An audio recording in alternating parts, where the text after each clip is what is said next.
Wow. Whoa.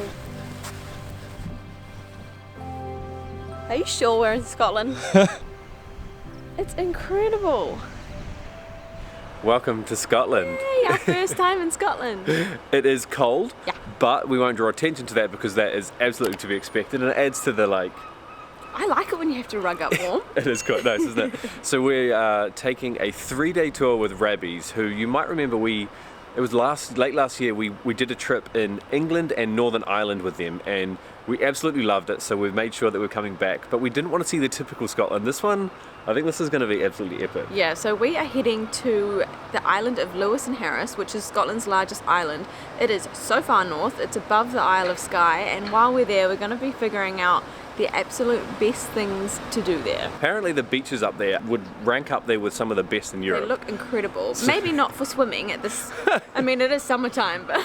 Yeah, maybe not. You can hear the seagulls, so I feel like the scene has already started, but we're just waiting for our guide at the moment at the bus station. And then we're literally heading straight out to the car ferry to head over to Lewis and Harris. We're going to drive and drive and drive all the way to the west point, Ullapool, and we're going to get on the ferry.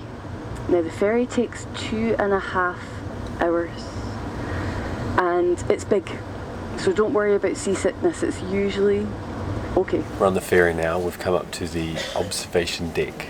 It's very fancy. This is a nice, I was going to say cruise ship. Well, it kind of is though, really. It feels like it could be. There's apparently this is the highest chance of us actually seeing dolphins up here, so we've got a view. There's just windows absolutely everywhere.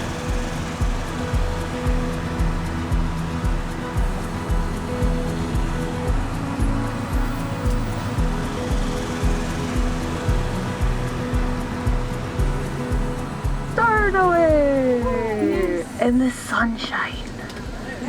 This is very strange. This is not normal. No, Lewis is one of the wettest places in Britain. We're really getting into the spirit now. Got the Scottish music cranking. We're heading north to a place with, let's just say, quite a funny name, but it's supposed to be one of the most spectacular spots to visit anyway. When we said we were coming to Scotland, I can almost guarantee that most of you were not expecting what we're looking at right now. This is a sight that has even blown me away. This is like the Caribbean, what we're looking at now. This beach, really white sand, the absolute clearest water. You can literally see the sand through the water. And then there's this Scottish rugged sort of like cliff and landscape and rocks. This is absolutely magical.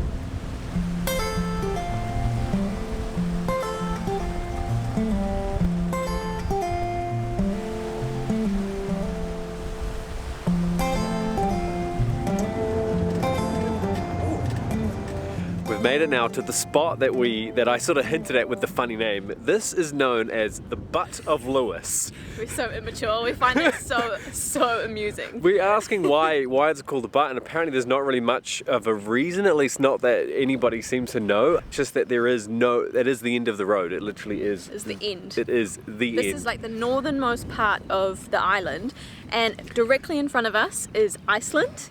And out that way is Norway. Like that's sort of where we are situated on a map. It's kind of crazy. It's insane. The other interesting thing that we just learned as well is that this is the windiest place in Britain. Today has only been ranked a 4 out of 10 on the wind scale, but some days people aren't allowed to drive up here because the wind is so strong. Your car's just going to be blown over the vans over will the butt. tip over. They said that they've lost doors, as in they've gone like popped around the wrong way. I keep getting distracted by this huge lighthouse behind us too.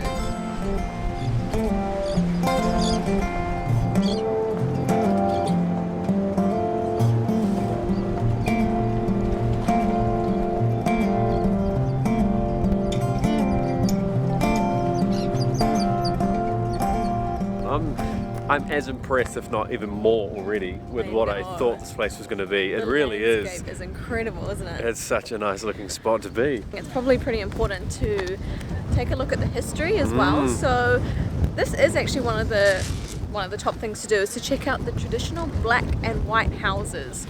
So we'll explain a little bit more, but first, the first thing we have to do is go and buy our tickets. Tickets are normally £6, but because we're travelling with Rabbies, we get a 10% discount. That's sweet discount. Sweet deal. There it is there.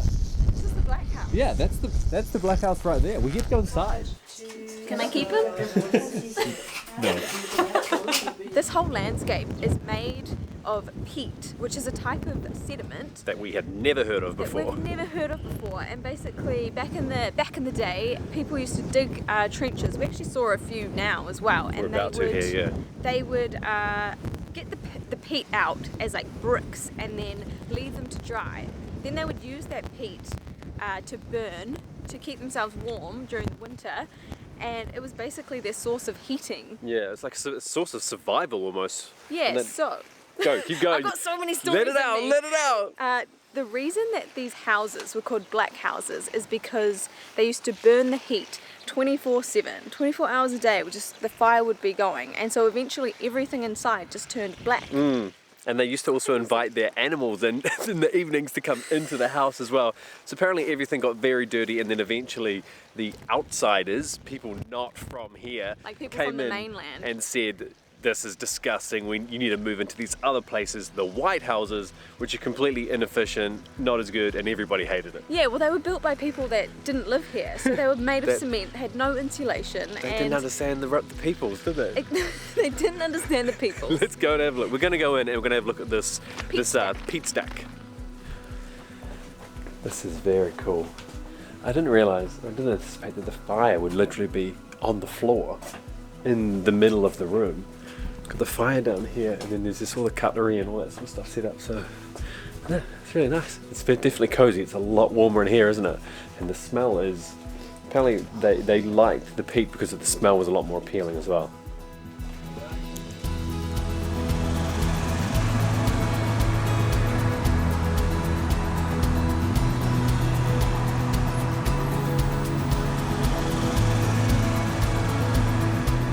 Yesterday we spent most of our time in the north of the island in Lewis. Today is going to be completely different. It blows my mind that this is one island, but the north and the south are so different. The landscape, the terrain that we've just driven over this morning, we've driven about 45 minutes, we've just got to the border. It's just a separation, isn't it, between Lewis and Harris. Lewis and Harris are separated by a mountain chain. So Harris is full of these insane mountains. You can sort of see in the backdrop. Yeah.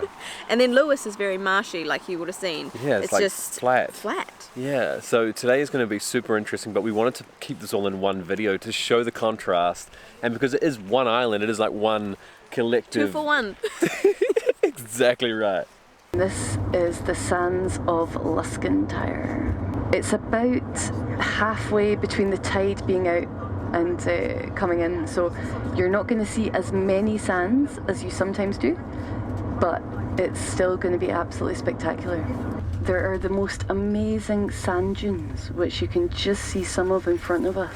This is one of the largest beaches on the whole island. Helen, our guide, was telling us this funny story as we drove in. There was a company that used a picture of this beach to advertise Thailand, and apparently they got sued, they got in all sorts of trouble, but the reasoning behind it was because it had no people on it. My first thought was, why don't you just Photoshop people? Yeah. So I think it's a good point as well, while we're talking about water and beaches, to differentiate between what we keep seeing, which as we drive around. You just want to say the name of the... I totally do. So let's just call them. We keep seeing these pools of water. We have to call it that. No, we have to call it a loch. Because loch. Loch, because it is not a lake. We've been told, do not say the words lake, that we have now said twice. But if it's a baby lake or a wee lake, it's called a... Is that a lochny? No, a lochin. A lochin. We're so good at this. We're so good at this. They're absolutely everywhere, though. It's quite impressive. And they're not man-made either. It's just... They've just naturally formed. They're also really, really dark because I think the soil here is so dark because of all the peat. What's the peat? Yeah. Yeah, let's go check this out. Wow. Whoa. Are you sure we're in Scotland? It doesn't feel like it. This is New Zealand, isn't it? It looks like New Zealand. It's incredible. Oh, it's such a soothing sound just hearing the waves.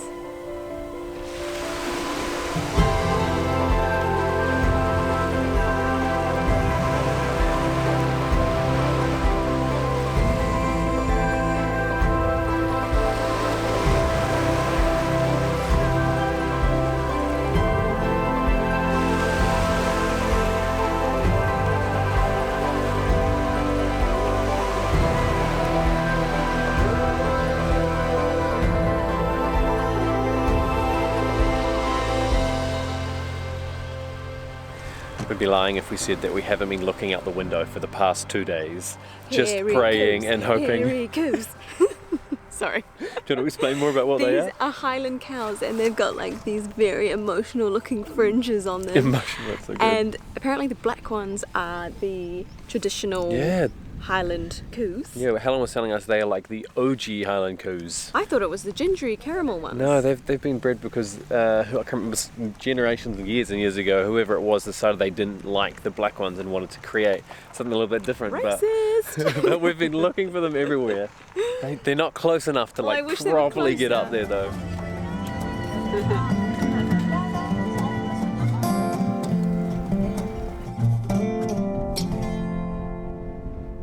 We were told before the trip coming to Lawson Harris that we had to try the seafood because it's absolutely everywhere on all the signs and everything here. So we stopped up for lunch. I had scallops. I had hake, which is a type of fish. So fresh. But yeah, literally some of the freshest seafood I can remember us having in a very long time. And then we left and we drove on like this crazy unique road that was actually used in the movie 2001 Space Odyssey, and it was used as Jupiter in the movie because it was. How would you explain it? It was just out of this world. There's just rocks everywhere. It's called the Golden Road, and they call it that because it was so expensive to make. Now we're about to go into, just above Stacey's head there, you can see Isle of Harris Distillery to do some gin tasting for some local Harris gin. Very nice smell though. Wow, there's a lot going on in there. Well, loads of flavour. What you picking up? I'm picking like some licoricey and some kind of like an anisey kind of and taste. some like flowery kind of stuff going on there. I can appreciate that. It's a very complex gin, you could say. That's our review. Didn't quite feel right to finish off this video, which is on day 1 and 2, without inserting this little bit from our third day, which was about the Callanish stones. We've been talking a lot about like the best things to do, and this tour has helped us see a lot of them, but a lot of the gold, or one of the main things, was actually saved for today. So we're actually filming an entire vlog today on the stones and some of the other things that we're going to get up to as well, but there is so much mystery around them that we just felt like there is so much more information that we want to go into because there's so many tales and stories and all sorts. They're older than the pyramids and you actually get to touch them here. So that wraps up this video, but make sure you check back for the next one in a couple of days time because we'll go a lot more into it and sort of share some of those tales as well.